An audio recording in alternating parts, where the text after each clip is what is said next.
regulation in China. Okay, finally, this is the kind of the 4 common formula of the successful games in East Asia.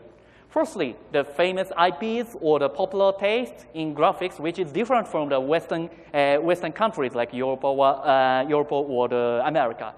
And secondly, the simple but unique game logic. And the third thing is that good operation, viral effects, and periodical events. Like how can I say, you have to reach the community directly, not only indirect. So, and the fourth thing is that freemium with various item lineups.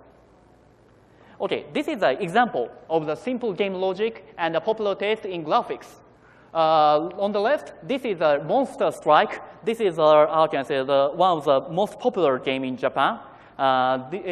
You can just flip and just stock and yeah, like that. It's very, very simple game. And on the center, there is a game called Clade 3 Maiden. This is a Chinese game. And this is just a 3-match game. But interesting thing is that you can put your picture on your puzzle, and you can communicate with other player and so on. And on the right, this is a Korean popular game. This is a kind of a combination of the popular IP and kind of the game like Monopoly. So you have to, through these things, you can understand how the simple game logic is important in these countries. So let's go to the second. I just have 3 minutes. Okay, how do you reach the Eastern Asian game market? Okay, there are many things to understand about how can I say, challenges for entering the Eastern Asian game users. But the most important thing for you to understand the challenge in the Eastern Asian market is that there are so many, how can I say, so many players in each categories. About each category in each country. So how can I say, it's very difficult to find a good partner. And there are no ones, it's very difficult to find a kind of one-stop service in each country. Yeah, in order to be successful in this Eastern Asian game market, you have to find good partners. So how do you find partners? So attending the game-related event is the easiest way to find partners. And although if you find some influencers in each country, it should be strengthen your network in each country. And third thing is kind of an example of successful international relationship. ASEAN is a kind of the Southeastern Asian Institute. They make a kind of they make an ASEAN creative network between the ASEAN countries and Japan, and they annually make a kind of the matching event between the ASEAN countries like Indonesia or Thailand with Japanese game companies. So ASEAN game companies is successfully get how can I say get a good partnership with the Japanese game companies.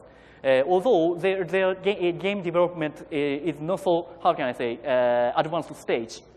So I think if you, for example, if your government or if your industrial association makes a similar, how can I say, similar incentive, it should be a really good opportunity for you to collaborate with Eastern Asian game companies, I think.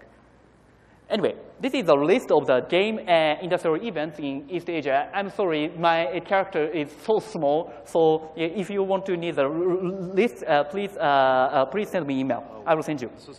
Okay.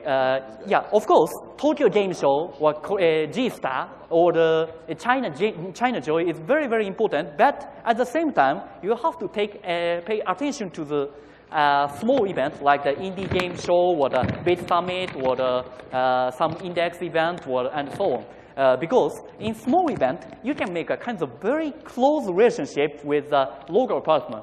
So yeah, I recommend you to participate in both events and understand the, how can I say, events as much as possible. And okay, next, how do you estimate your partner? Firstly, in Japan, the specialization in the game industry is completely important. if you, for example, make a partnership with a big but known game company, maybe you cannot be so successful. Usually, I saw many cases with the international game companies make a partnership with a non-game company in Japan, and they fail to do a business in Japan. So first of all, you have to understand the specialization in the game industry in Japan. Also in Korea, the market per is essential criteria for you to collaborate. So yeah, you have to understand how do they collaborate, how do they have a close relationship with a platform, a strong platform like Kakao. So in China, the close relationship with the central or local government is the key to success. The government may change the ecosystem of the game industry suddenly and essentially. So finally, I would like to make a recommendation. Firstly, so attend game-oriented events in East Asia and meet with game developers, publishers, and real game community.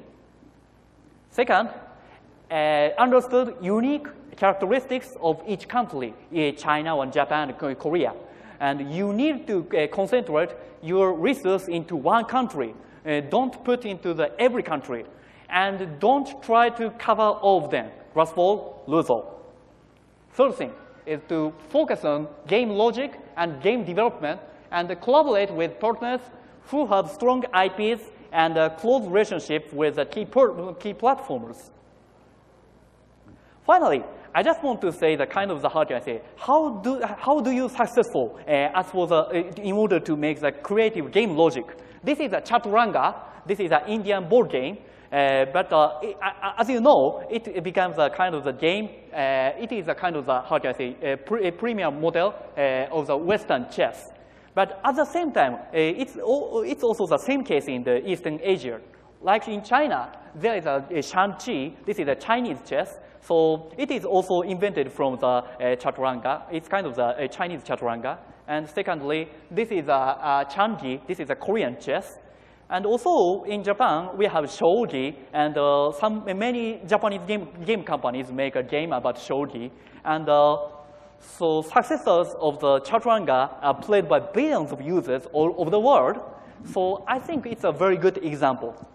And you have, besides Chaturanga, you have so many traditional games. This is a Doguti in Punjab, and this is Pachishi, and this is a Bagchao. You have so many good, simple game logic. So yeah, of course, you cannot be successful just for the interpretation of this game, but you can put some game logic with some IPs or some stories. That would be a blast. So finally, I want to say classical board games can be a part of the successful game design because even the Eastern Asian game developers also research about their each country's traditional games in order to make a good game logic. So a classical board game can be part of the successful game design if they combine with popular arts, narratives, and appropriate promotion. I hope Indian game companies can make a great game, and I hope the Eastern Asian game users can play so much about the Indian games for the near future. Thank you so much.